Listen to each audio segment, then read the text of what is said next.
শুভ সকাল বন্ধুরা। আজ না আমাদের এখানে সকাল থেকে অনেক বৃষ্টি হচ্ছে, যার জন্য ফুলটা ঠিক করে দাঁড়াতেই পারছে না বৃষ্টিতে।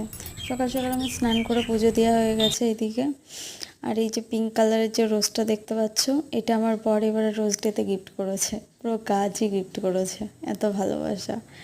আর এই যে ঘরে আমাদের এটা কী যে গাছ আমি ঠিক জানি না, তবে ও বলে নাকি এটা ঘরে রাখলে পজিটিভ এনার্জি আসে, তাই ঠাকুর ঘরেই রেখে দিয়েছি আমি।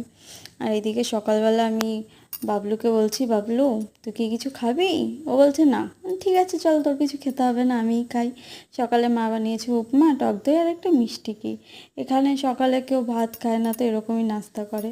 আর এখানে না টক দই পাওয়া যায়, মিষ্টি দই পাওয়া যায় না, খুব মিস করি কলকাতার মিষ্টি দই।